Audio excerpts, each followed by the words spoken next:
Assalamualaikum warahmatullahi wabarakatuh. Saya Citra Aulia Vertika. Di sini saya akan mempresentasikan tentang teori sastra pada bab pendidikan melalui sastra. Saya akan menjelaskan hal-hal yang berkenaan dengan pendidikan melalui sastra melalui 4 poin. Yang pertama, kurikulum 2004 dan 2013. Kedua, pembelajaran sastra untuk kecakapan hidup. Ketiga, pendidikan menyeluruh dan kemitraan. Keempat, model pembelajaran sastra.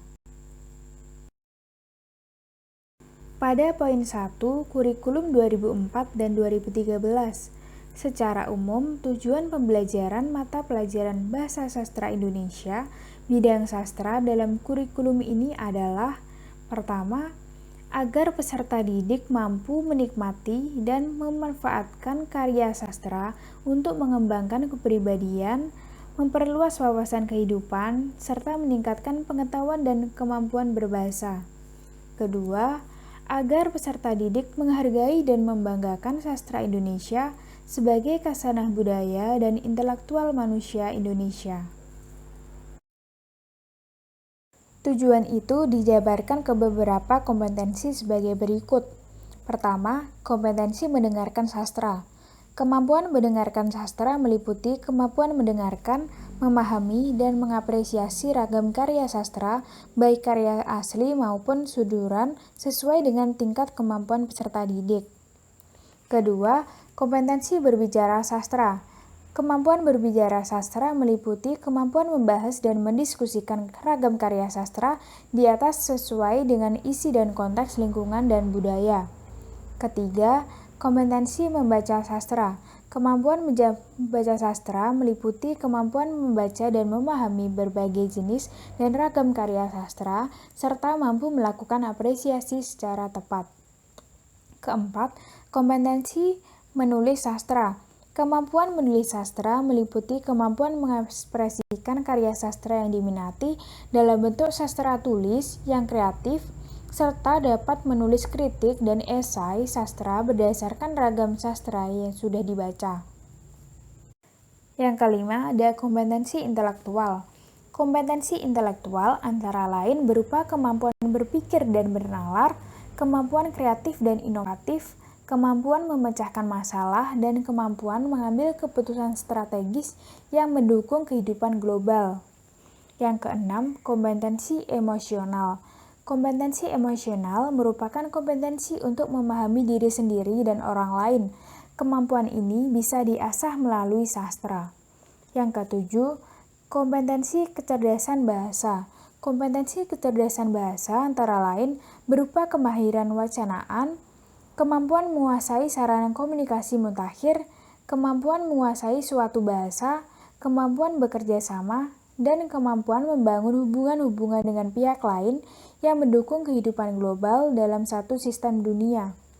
Yang kedelapan, ada kompetensi kinestesis vokasional. Kompetensi ini bisa dikembangkan melalui sastra. Kemampuan ini antara lain berupa kecakapan mengoperasikan sarana-sarana komunikasi mutakhir, kecakapan melakukan pekerjaan mutakhir, dan kecakapan menggunakan alat-alat mutakhir yang mendukung suksesnya berkiprah dalam kehidupan global.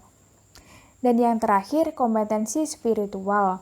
Kompetensi spiritual adalah kemampuan seseorang yang memiliki kecakapan transenden, kesadaran yang tinggi untuk menjalani kehidupan, menggunakan sumber-sumber spiritual untuk memecahkan permasalahan hidup dan berbudi luhur.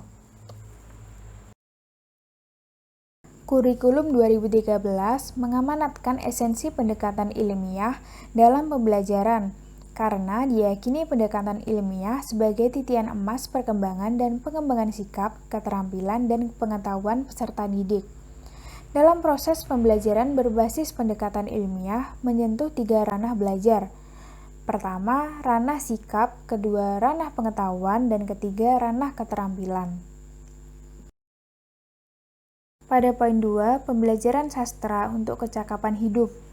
Sesuai dengan amanat kurikulum 2004, pembelajaran sastra hendaknya digunakan peserta didik sebagai salah satu kecakapan untuk hidup dan belajar sepanjang hayat yang dibakukan dan harus dicapai oleh peserta didik melalui pengalaman belajar. Kecakapan hidup dikelompokkan menjadi 5 jenis. Pertama, kecakapan mengenal diri. Kedua, kecakapan berpikir rasional. Ketiga, kecakapan sosial. Yang keempat, kecakapan akademik. Dan kelima, kecakapan vokasional. Dalam sastra, peserta didik diharapkan memiliki beberapa kecakapan. Pertama, memiliki keyakinan, menyadari, serta menjalani hak dan kewajiban, saling menghargai dan memberi rasa aman dalam kehidupan bermasyarakat dengan berbagai budaya dan agama. Kedua, menggunakan bahasa untuk memahami, mengembangkan, dan mengomunikasikan gagasan dan informasi serta untuk berinteraksi dengan orang lain. Ketiga, memilih, memadukan, dan menerapkan konsep-konsep, teknik-teknik, pola, struktur, dan teknologi dan informasi. Yang keempat, memilih, mencari, dan menerapkan teknologi dan informasi yang diperlukan dari berbagai sumber. Kelima, memahami dan menghargai lingkungan fisik, makhluk hidup, dan teknologi, dan menggunakan pengetahuan, keterampilan, dan nilai-nilai untuk mengambil keputusan yang tepat. Keenam, berpartisipasi, berinteraksi, dan berkontribusi aktif dalam masyarakat dan budaya global berdasarkan pemahaman konteks budaya, geografis, dan historis.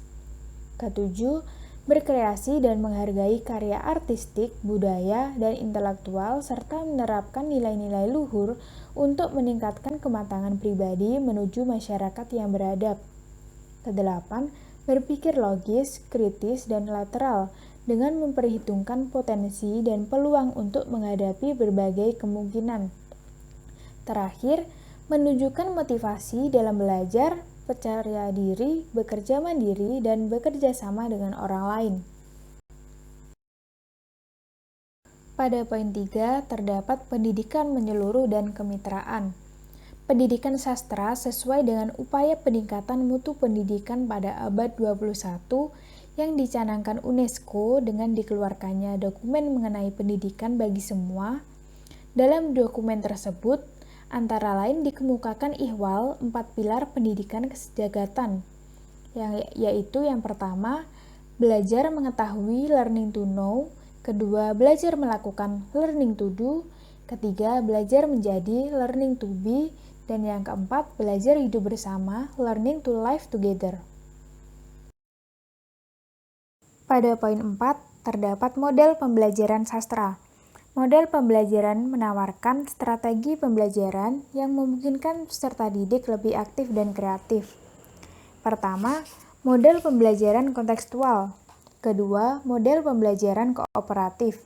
Ketiga, model pembelajaran terpadu. Keempat, model pembelajaran aktif.